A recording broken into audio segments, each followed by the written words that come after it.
지난주에 전화를 한 통 받았습니다. 한국에서 손종원 목사님이십니다.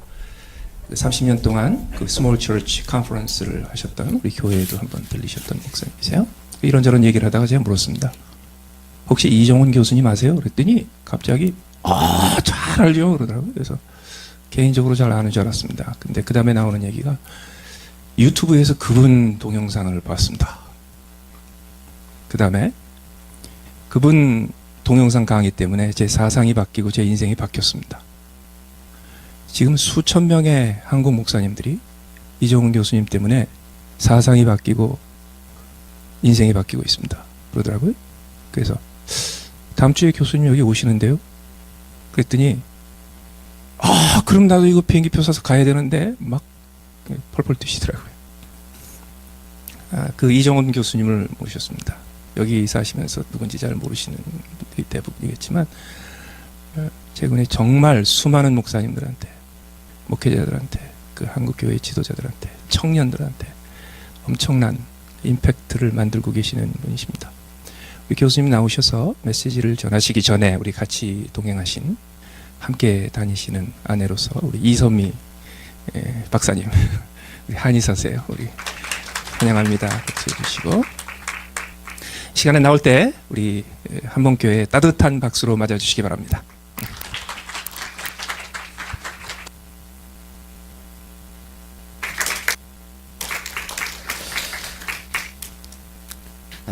사랑의 비친 자 이종훈 교수입니다.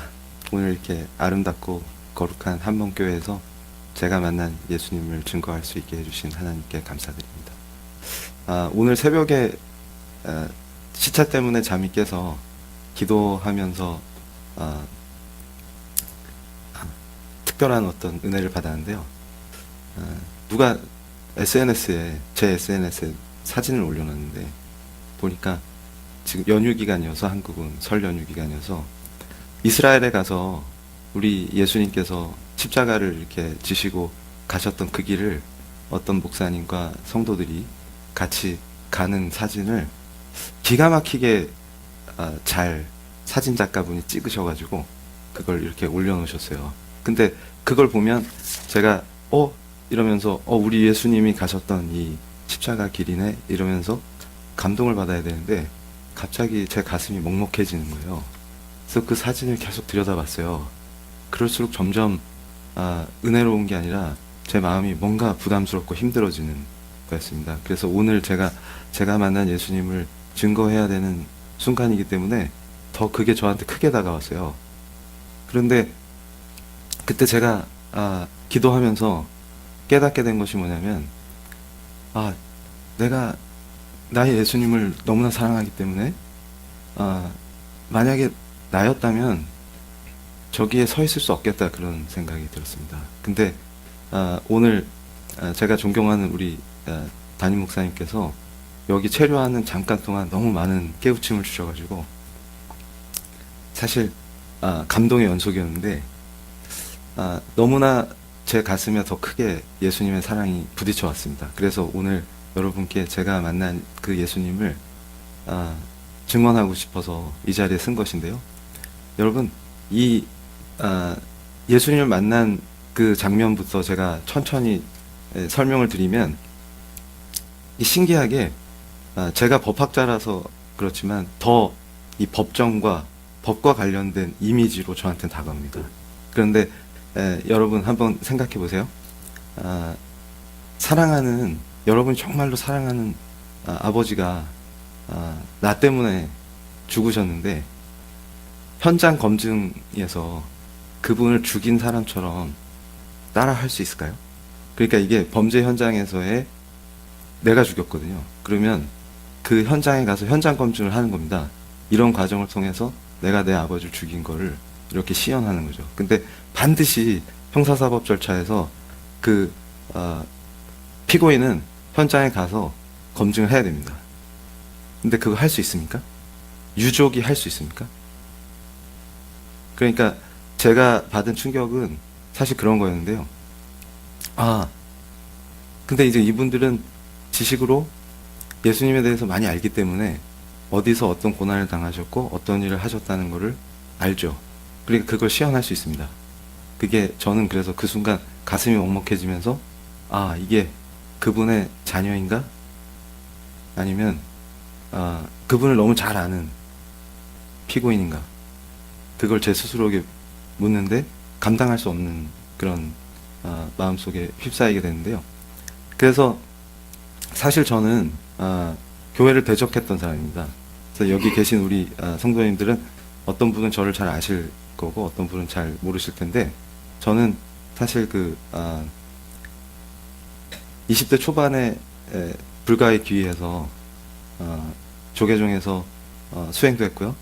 그리고 불교인 수행자로서 수행을 했던 것뿐만 아니라 우리 한국 교회를 많이 공격했던 사람입니다. 그래서 주로 교회가 세운 학교에서 예배나 성경 공부를 못하게 하도록 소송전을 벌여서 교회를 힘들게 하는 전략을 짰기도 하고, 그 다음에 제가 예수님을 만나기 직전에 가장 열심히 했던 것이 법을 만들어서 우리 크리스찬들을 괴롭히는 일을 기획했습니다. 그래서 아마 아시는 성도님도 계실 텐데 제가 만들었던 법, 기획했던 법 중에 가장 무시무시했던 것이 이제 예수님을 너무 사랑해서 그 예수 믿는 사람이라는 표현을 자주 하고 또 주변에 또 예수님을 전하는 그런 공직에 있는 분들을 처벌할 수 있는 법을 제가 기획했었습니다. 그래서 그 법을 기획해 놓고 절에 들어갔다가 예수님을 만나게 되는 회심의 사건이 저에게 있었던 것이죠. 그래서 오늘 사실은 이 짧은 시간 동안 제가 자세히 제가 어떻게 예수님을 만났고 제가 만난 예수님이 누구신지를 증언하고 싶어서 이 자리에 쓴 것입니다. 근데 여러분 제가 유튜브에서 얘기할 때는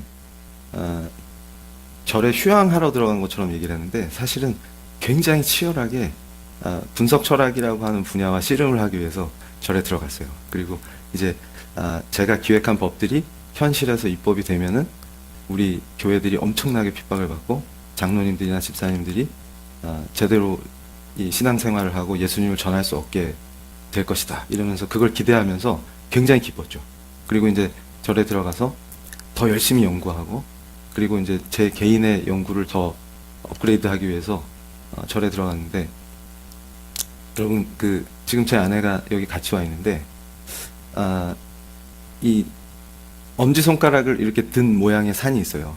강원도 횡성하고 경기도 양평 중간에 경계쯤에 건지산이라고 부르는데 거기 백운사라는 절이 있습니다. 그러니까 제가 한 번도 이렇게 자세하게 말씀드린 적이 없는데 오늘은 절 이름까지 말씀드립니다. 건지산 백운사인데 조선시대부터 20년 넘은 엄청난 20년이 아니구나 200년 넘은 구렁이가 나왔다는 유명한 동굴이 있는 절입니다.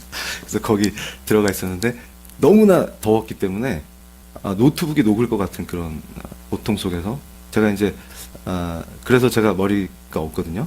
그런 과정에서 열심히 학문을 연마했기 때문에 그런데 이제 저 아내에게 전화를 하고 싶으면 이 옛날 휴대폰 보면 이렇게 안테나가 있지 않습니까? 그게 떨어지기 때문에 차를 타고 멀리 가서 전화를 해야 되는데 그 시골에 있는 농협 벽에 이렇게 딱 붙어가지고 이 천정이 여기까지밖에 모자 챙만큼밖에 안 오니까 그 그늘에 딱 붙어서 아내한테 전화를 하고 다시 들어가서 열정적으로 공부를 하던 때였습니다. 근데 평소 같으면 절에 있으면 공부가 잘 돼야 되는데 공부가 안 돼요. 그래서 절에서 멀어지면 괜찮았다가 다시 가면 또 그렇습니다. 이걸 계속 반복하다가 짐을 다 싸가지고 집으로 왔어요. 왜냐하면 더 있어봤자 여기선 작업이 안 된다고 판단한 것이죠. 근데 제 아내가 저렇게 밝게 웃고 있지만 저분이 굉장히 엄격하신 분입니다. 그래서 저한테 했던 얘기가 한 번 갔으면 끝을 봐야지 연구를 완성하지 못하고 돌아오면 자기는 용서할 수 없다. 그래서 제가 이제 빌었습니다. 지금 분위기가 딴 때와 매우 다르다. 나를 받아달라. 이렇게 이제 사정하고 집에 왔는데 집에 와서 이제 제가 습관처럼 그러니까 아마 그 양평 쪽에서 서울로 들어오는 길이 많이 막혀요. 그래서 제가 아침에 출발을 했는데 집에 들어왔을 때가 아마 늦은 점심이니까 저는 너무 예수님을 만난 그 사건이 충격적이기 때문에 시간을 체크를 못했어요. 제 자신이. 그래서 어제 이제 오늘 새벽과 기도하면서 그때를 다시 자세히 떠올려 보는데 아마 2-3시쯤이었을 것 같습니다. 근데 돌아왔는데 제가 돌아왔으니까 밉지만 식사를 준비하고 있었어요. 그러니까 오늘 제가 말씀드린 이 사건은 2-3시경에 벌어진 일입니다. 근데 제가 집에 와서 평소에 하듯이 쉴 때는 꼭 CTS를 시청했어요. 왜냐하면 교회를 잘 알아야 교회를 잘 공격할 수 있기 때문에. 그리고 사실 그 당시 제가 했던 생활을 생각해보면 아주 모범적인 크리스찬이었습니다. 그러니까 아침에 일어나면 오늘 하루 일정이 바쁘기 때문에 말씀부터 읽고 시작하지 않으면 말씀 읽을 시간을 가지지 못할 수도 있잖아요. 그러니까 일단 일어나면 말씀부터 읽어야 돼요. 왜냐하면 그 기독교에 대해서 알기 위해서는 말씀 잘 읽어야 되기 때문에 말씀 읽고 하루를 시작하고, 그 다음에 중간중간에 제 개인 연구 사이에 반드시 신학 공부를 독학으로 했습니다. 그러니까 말씀 읽고 그걸 이론화한 걸 확인하고 그렇게 생활을 하는 거죠. 그리고 쉴 때는 CTS 시청하고. 그래서 나름 목사님들도 좀 유형화 시켜놓고 했는데, 그날 이제 설교하시는 목사님이 등장을 하셨는데 늘 젠틀하게 말씀을 하시는 분이셨는데 그날따라 독특하게 오바를 하시면서 죄인인 걸 강조하시는 거예요. 그래서 주여 저는 죄인입니다 이렇게 얘기를 하시는데 제가 평상시처럼 늘 반복하는 것이었기 때문에 저는 이제 말씀을 들으면서 조롱하는 걸 좋아했습니다. 그래서 주여 저는 죄인입니다 하는데 그 죄인이라는 단어가 제 귀에 딱 꽂힐 때 그 말을 조롱하기 시작했어요. 죄인? 웃기고 있네. 너나 잘하세요. 이렇게 이제 조롱하기 시작했는데, 조롱이 시작되면 걷잡을 수 없이, 그러니까 제가 방언을 하게 된 뒤로부터는 깨달은 건데 조롱을 방언하듯이 합니다. 그리고 랩하듯이 하고. 근데 이제 평상시에 늘 그렇게 했는데 그 순간에 갑자기 엄청난 충격을 받게 됐는데 조롱이 시작됐죠. 그래서 멈추지 않고 하는데 갑자기 이렇게 됩니다. 그래서 제가 다른 데서 간증하거나 강의할 때는 혀가 마비됐다 이런 표현을 썼는데 사실은 이게 어떤 증상으로서의 마비라기보다는 이렇게 되는 겁니다. 그러니까 그 순간에 이 머리끝에서 발끝까지 우리 예수님이 나에게 다가오신다 그걸 느끼는 순간에 어떤 상황이 저에게 펼쳐진 거냐면 언어를 잃어버렸다고 하는 게 맞을 것 같습니다. 그러니까 제가 늘 구사하고 제가 그러니까 인간이기 때문에 언어로 생각하지 않습니까? 언어로 생각하고 언어로 사유하고 언어로 표현하고 내 생각을 표현하고 그걸 언어가 있기 때문에 글로도 쓸 수 있고 이랬던 것인데 갑자기 그게 사라져버린 것 같은. 그러니까 제가 간증할 때 많은 분들이 제 혀가 어떤 증상으로서 딱 마비된 것을 생각하시는데 제가 느낀 것은 어떤 물리적인 마비가 아니라 제가 갖고 있는 언어가 갑자기 사라지면서 중지된 것 같은 그 상태인 거죠. 그러니까 아무 말을 할 수가 없는 상태입니다. 그냥 이렇게 되는 거죠. 근데 그게 그냥 한 번 하는 게 아니라 계속 이렇게 되는 것인데요. 그래서 제가 앞으로 이렇게 그냥 쓰러지듯이 바닥에 엎드렸는데요. 그 순간에 엎드리면서 그때도 어떤 분들은 제가 그냥 이렇게 기절하듯이 앞으로 탁 쓰러졌다라고 또 생각하시는데 그게 아니라 엎드리지 않을 수 없는 것이 그냥 확 다가오는 그런 것입니다. 근데 그때 가장 강렬하게 제 내리를 스치는 그 느낌이 뭐였냐면 나는 죽었다입니다. 나는 죽었다. 그러니까 제가 그때 느낀 것이 뭐냐면 나는 죽었다. 그러니까 한마디로 얘기해서 예수님이 임하시면 여기 오시면 시간과 공간이라는 그 관점에서 저와 그분은 공존할 수 없습니다. 그러니까 제가 죽는 거죠. 그냥 그 순간 그냥 우리 예수님께서 오시면 그냥 죽는 겁니다. 그러니까 우리가 굉장히 또 착각하는 것 중에 하나가 우리가 예수님을 만나서 거듭나지 않은 그 존재가 그분과 같이 공존할 수 있는 가능성은 없습니다. 그분이 오시면 우린 죽는 겁니다. 그러니까 이게 그분이 오시는 순간 법정이 그대로 만들어지는 그 느낌을 가질 수가 있는데요. 그 자체로 거기가 법정이 되는 겁니다. 왜냐하면 예수님이라는 분은 그 자체로 너무나도 거룩하시고 너무나도 위대하시고 공이 그 자체시고 모든 법의 출발점이시고 그분이 입을 여시면 그게 법이기 때문에 그분이 딱 쓰시거나 나에게 다가오시면 그 자리가 바로 법정이 구성되는 겁니다. 근데 문제는 뭐냐면 제가 그 짧은 시간에 느낀 것이 뭐냐면 여기서는 우리가 세속의 법정에서는 여러분이 쓰시면 여러분을 방어해줄 어터니가 옆에 같이 갈 수 있죠. 그리고 뭐라고 입을 열어서 말할 수가 있습니다. 근데 이 법정에서는 제가 입을 열 수가 없습니다. 왜냐하면 할 말 자체가 이미 언어가 그분이 다가오실 때 사라졌기 때문에 말을 할 수가 없는 거죠.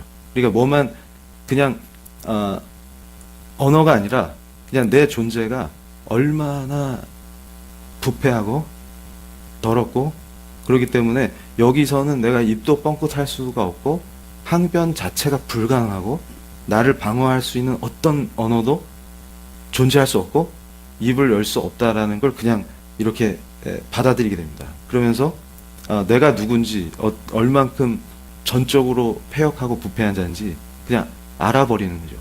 그러니까 내 머리를 사용하고 내 이성과 지성을 활용해서 그걸 이해하고 깨닫는 게 아니라 그냥 알아져 버리는 상황에 직면하는 것입니다. 근데 신기한 것은 제가 엎드려서 내가 뭘 했을까? 그러면 그냥 벌벌 떤 거밖에 없는 것이죠. 근데 그게 그냥 세포까지 다 알아져 버리는 순간이 그냥 다가오는 겁니다. 근데 중요한 거는 제가 죽지 않는 것이죠.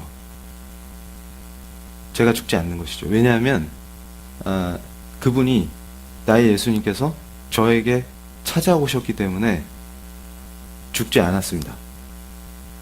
그 얘기는 그분이 그러니까 제가 그 순간에 바로 알게 된 것이 뭐냐면 예수님께서 내게 찾아오셨기 때문에 내가 죽지 않는다는 거는 뭘 의미하냐면 나의 생과 사 그러니까 제가 출가할 때부터 늘 궁금했던 거 나는 어디서 와서 어디로 가는가 그리고 나란 존재는 누굴까 그리고 왜 사는 걸까 이런 모든 의문들 자체가 의미가 없는 것이죠.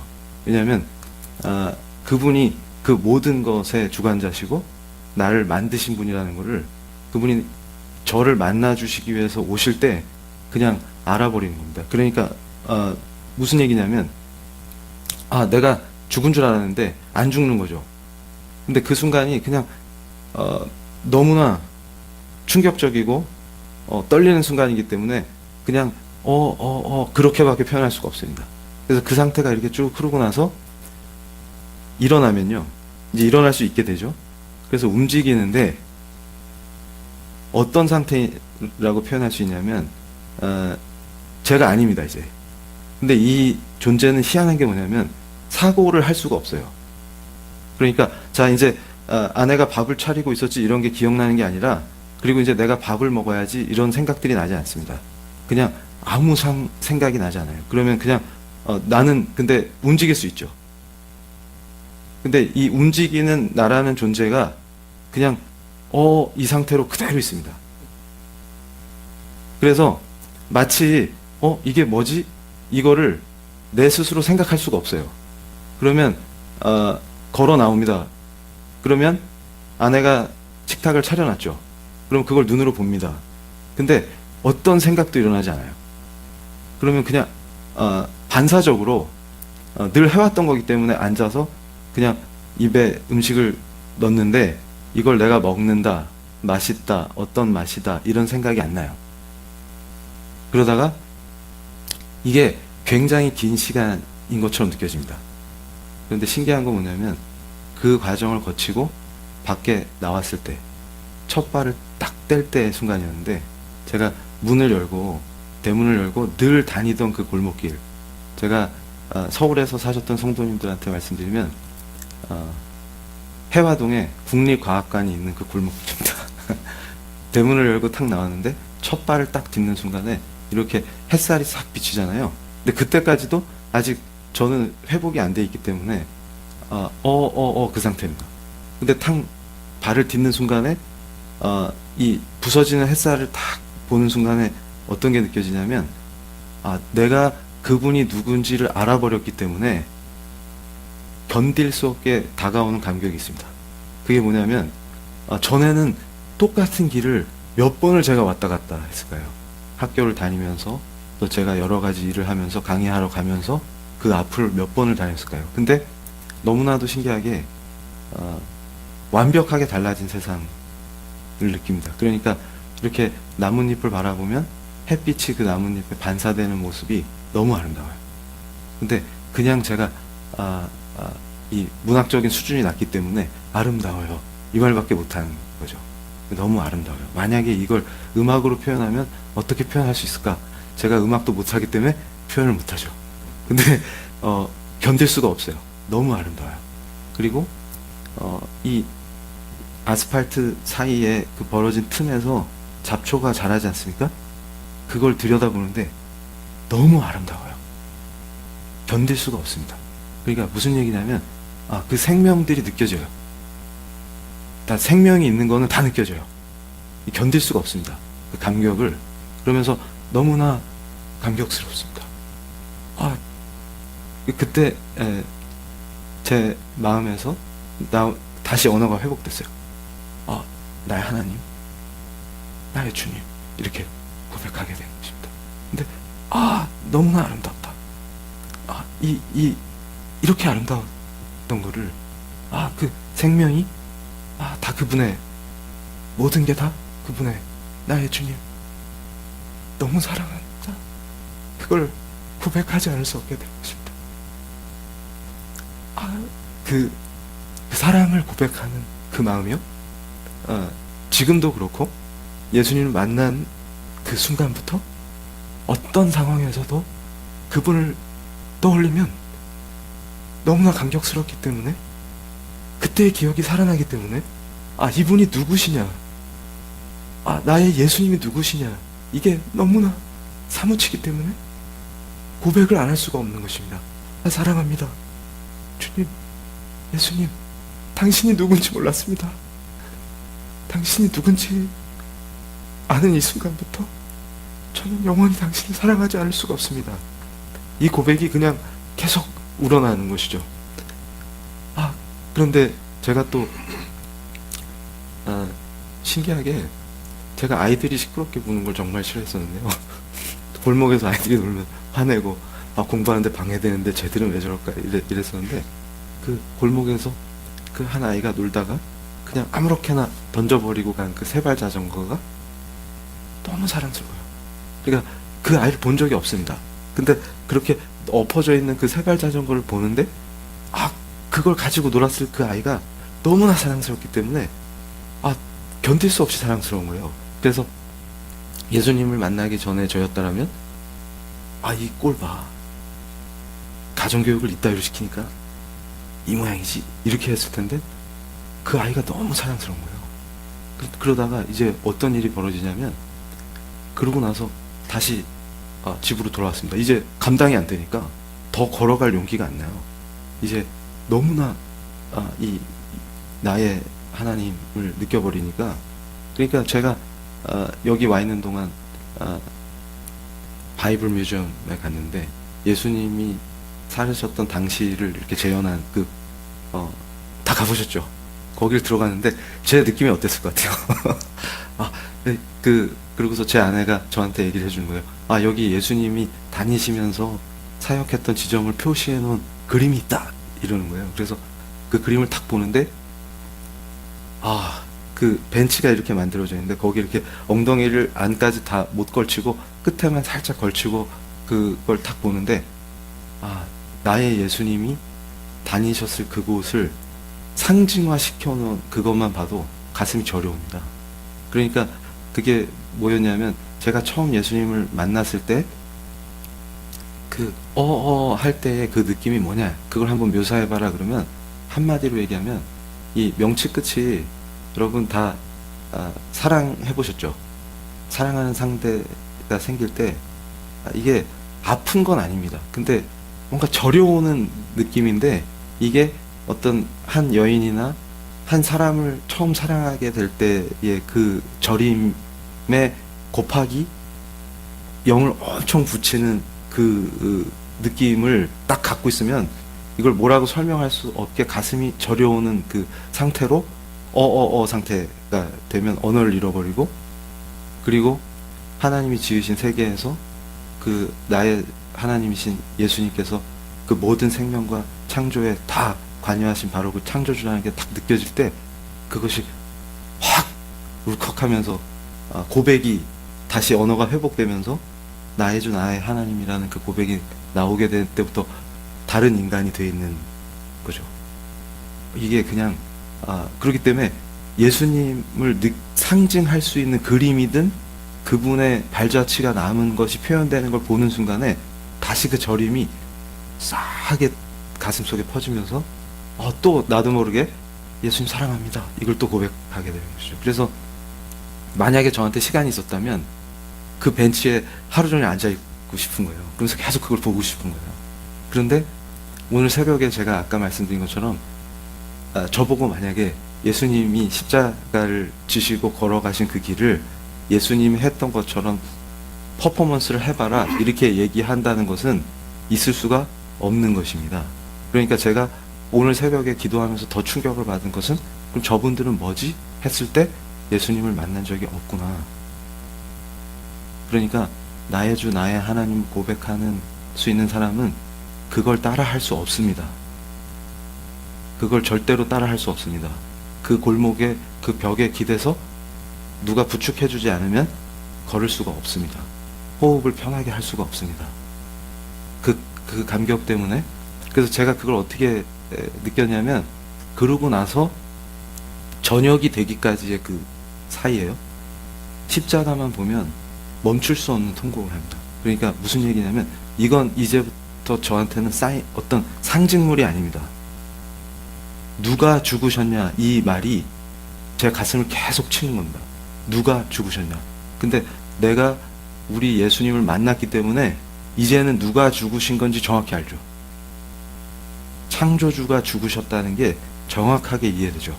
그러니까 부활하신 예수님을 만난 사람은 십자가를 보면 그 의미가 가슴에 와서 박혀버립니다.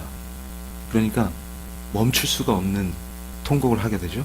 그러면 이제 이동이 불가능해집니다. 서울 시내에서. 왜 그럴까요? 십자가가 너무 많죠. 그러니까 이 십자가를 보고 운 다음에 옮기려면 금방 다른 십자가가 나타납니다. 그러니까 이동할 수가 없어요. 그러면 또 이렇게 돼버리죠. 그러니까 중요한 건 뭐냐면 누가 죽으셨냐입니다. 그러고 나면은, 그래서 제가 이제 그 과정을 거치고서 저녁 때가 될 때쯤에 이제 정신을 차리고, 그러니까 이제 돌아다니는 게 불가능하다는 걸 인식하고 다시 집에 들어와서 정신을 한 번 더 가다듬고, 그 설교하신 목사님이 누군지를 제가 TV에 나온 목사님들을 다 체크했었기 때문에 찾아갔죠. 갑자기 불시에 그 교회, 또 저희 집에서 멀지도 않았어요.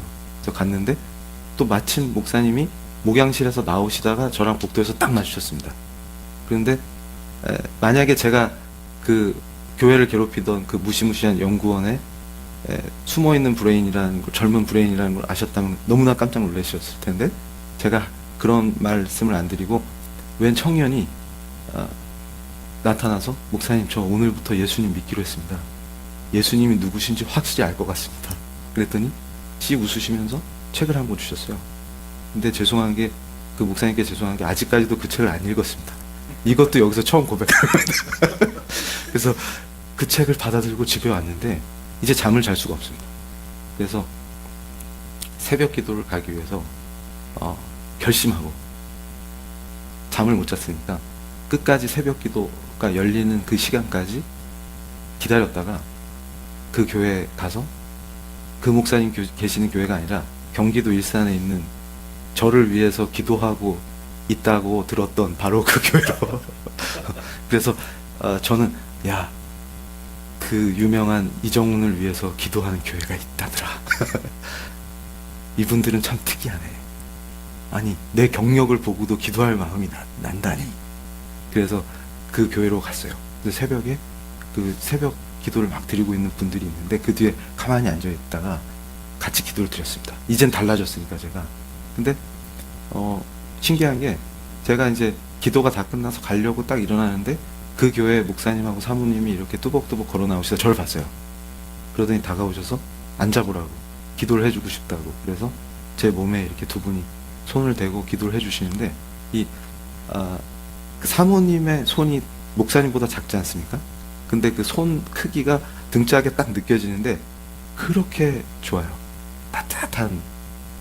데 기도를 해주시는데 그렇게 막 사랑이 몽솟음치고 막 지금 만나면 누구든지 다 사랑할 수 있을 것 같고 너무나 행복한 그 순간을 맛봤습니다. 그러면서 이제는 너무 편안하게 집에 들어왔어요. 그러니까 그 갑자기 하게 된 그 순간에서부터 이제 그 다음날 새벽 예배를 마치고 이제 아침을 먹을 시간대쯤 돼서 집에 들어오는 것이죠.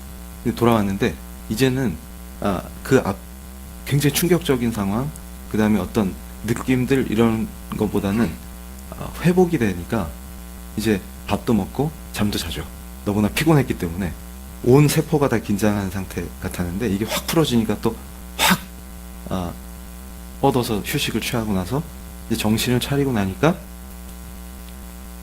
저는 이제 그 이전과 이후에 저는 이제 완전히 다른 인간으로 변신해 있었습니다. 근데 이때부터 저는 이제 무엇을 해야 될까요? 어떻게 해야 될까요? 그런데 신기하게 그러고 나서 제가 지금 울산대학의 교수인데 그 사건이 있고 바로 몇 달 뒤에 다음 학기 새 학기에 교수로 임명이 돼서 울산으로 내려가게 됐어요. 원래는 미국에 오는 걸 준비하고 있었는데 전임이 돼버리니까 제 아내가 한의사고 저는 아무래도 비정규직보단 정규직을 선호했기 때문에 울산에 내려왔습니다.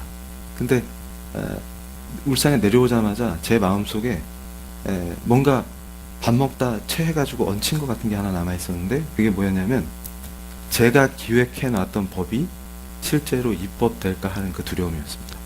근데 너무나 고통스러웠던 게 제가 부임하고 몇 달 만에 그것이 실제로 제가 기획한 의도 그대로 입법이 될 수 있는 위기에 처했어요.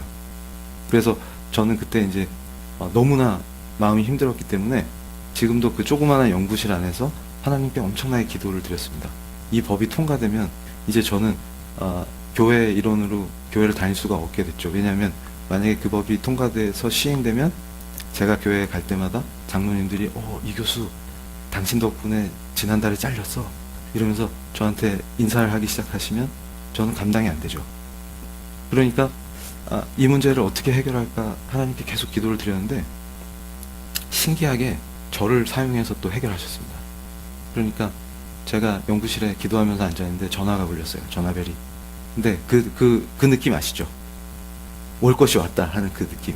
그래서 전화를 탁 받았습니다. 그랬더니 바로 이제 서울의 동국대학교에서 전국 불교 학술대회가 열리는데 이 입법을 위해서 쐐기를 박는 발표가 필요한데 당신이 와줘야 되겠다. 이렇게 저한테 얘기하는 것입니다. 그래서 제가 바로 1초의 망설임도 없이 가겠습니다. 꼭 발표하겠습니다.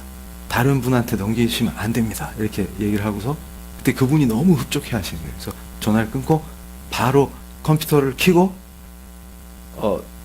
논문을 쓰기 시작했어요. 발표문을. 그래서 이게 왜 위헌인지를 3가지 근거를 제시하면서 근데 정말 일필휘지로 썼습니다. 끝내주게 썼습니다. 그래서 그걸 다 쓰고서 와 너무 만족스럽죠. 그랬더니 불교신문 기자가 전화를 해서 주최 측에 빨리 원고를 보내달라. 그래서 발표일 며칠 전에 미리 보내줬습니다. 그랬더니 이미 서울이 발칵 뒤집혔어요. 그래서 저는 발칵 뒤집힌지도 모르고 갔습니다. 그랬더니 그 조계종의 유명한 큰 스님들이 종의 의원 스님들이 맨 앞에 다 앉아 계시는 거예요. 제 발표를 듣기 위해서. 저 녀석이 뭐라고 얘기하나 들어보자 이런 분위기였습니다. 언론도 많이 와 있고. 그래서 제가 담대하게 이건 위헌입니다. 불교계에도 도움이 안 됩니다. 이렇게 담대하게 설명을 했는데 신기하게 그때 아무도 얘기를 못하는 분위기였어요. 그때가 2008년입니다. 그래서 제가 시간이 없어서 자세히 말씀을 못 드리지만 그 상황에서 제가 발표한 이후에 상황이 갑자기 반전되기 시작했는데 어떤 크리스찬도 그때 그 문제를 제기해서 막으려고 노력할 수 없는 희한한 정치적 상황에 놓여 있어서 바로 아무 생각 없이 잠들었다 깨어나면 그 법이 시행될 수 있는 그런 상태였습니다. 근데 그게 반전돼서 결국은 권고, 모든 공직자는 종교 중립에 신경을 써라, 이 정도로 하고 넘어갈 수 있었죠. 근데 이제 문제는 뭐냐면 그렇게 딱 넘어가고 나서 제가 자 이제 또 뭐를 할까요? 이러는 겁니다. 그래서 이제 우리 성도님들이 이 마지막으로 제가 만난 이 예수님을 제가 여기서 증언하는 가운데에서 바로 그 예수님이 우리의 나의 하나님, 나의 주 나의 하나님이라는 그 고백과 함께 시작된 제 삶이 어떤 것이냐라고 하는 그것에서 저는 한 가지만 말씀드리고 싶은 게 끝으로 질문이 바뀌는 삶을 살고 있습니다.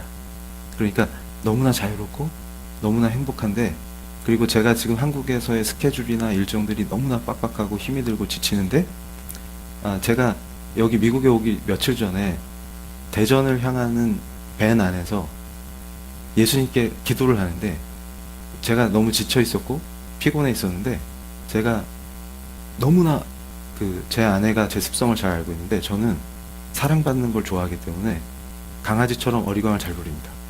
그런데 그 예수님을 만난 뒤에 저의 기도의 핵심이 뭘까 그러면 여러분 이제 이걸 한번 저랑 같이 상상해 보시는 거예요.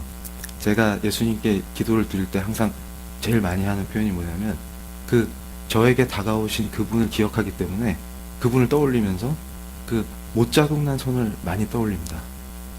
못자국 나신 그 손으로 제 머리를 만져주시는 거를 굉장히 간절하게 원하거든요. 그러면 정말 사랑받고 싶어서 어쩔 줄 모르는 어린애가 예수님한테 보채는 겁니다. 주님, 제 머리를 만져주세요. 저한테 사랑한다고 말해주세요. 막 그러면 정말로 그 못자국난 손을 도마에게 이렇게 만져주셨던 바로 그 예수님이 제 머리를 이렇게 쓰다듬어 주시는 거를 느낄 수 있거든요. 그러면 제가 또 우리 성도님들께 질문을 드리는 게, 만약에 예수님께서 지금 이 순간 여러분의 머리를 따뜻하게 만져주시고 계시면 그때 뭘 말씀드리고 싶으세요? 뭘 말씀드리고 싶으세요? 제가 이번에 사업장을 오픈했는데요. 이런 게 있고 이런 게 있는데 이런 문제, 이게 입이 떨어지겠습니까? 근데 제가 하는 기도는 바이블 뮤지엄에 갔을 때 이 뮤지엄 너무 아름답다, 좋다, 너무 사랑하게 되는데 그 뮤지엄을 이 애니메이션이나 영상으로 예수님을 표현할 때 예수님 얼굴을 명확하게 안 그렸어요. 근데 저는 그게 너무 마음에 듭니다. 왜냐하면 제 머리를 만져주시는 그 예수님을 느낄 때 그 예수님 얼굴을 똑바로 쳐다보려고 하는 마음이 안 들어요. 왜냐하면 더 그 품에 더 아기처럼 더 안기고 그 품에 더 막 파고들고 싶기 때문에 얼굴을 보려고 하지 않습니다. 근데 그때 제 기도의 핵심이 뭐냐면 예수님 발을 보면서 발을 부둥켜 안아요. 그러니까 그 밴 안에서 실제로 예수님이 내 머리를 만져주시는 것 같을 때 예수님 그 발을 확 끌어안습니다. 왜냐하면 예수님 저랑 영원히 같이 계셔주세요. 그러니까 예수님이 저를 만져주시면 예수님 제가 지금 책을 쓰고 있는데 이거 베스트셀러 되게 해주세요, 이런 말이 나오는 게 아니고 다음 책은 더 대박나게 해주세요, 전략을 주세요, 이런 말이 나오는 게 아니라 그냥 그 발을 부둥켜 안고 계속 간절히 원합니다. 예수님 저랑 함께 해주세요. 제 곁에 있어주세요. 한순간도 주님과 떨어지고 싶지 않습니다. 주님 저와 함께 해주세요. 이것만 계속 반복하게 됩니다. 그럴 때 저는 그 놀라운 주님의 사랑이 제 삶을 에워싸고 그분과 함께하는 그 자유와 평화와 그 행복을 정말 놓치고 싶지 않은 것이죠. 그러니까 제가 오늘 이 아름다운 한몽교회에 와서 예수님을 증거할 수 있게 해주셔서 너무 감사합니다. 우리가 그 못자국난 손으로 우리의 머리를 만져주시는 그분의 다리를 붙잡고 영원히 함께 하겠다고 고백하고 그 기도를 할 수 있는 그런 사람들로 주님과 영원히 함께 하길 원합니다. 감사합니다. 자, 이제 기도하시겠습니다.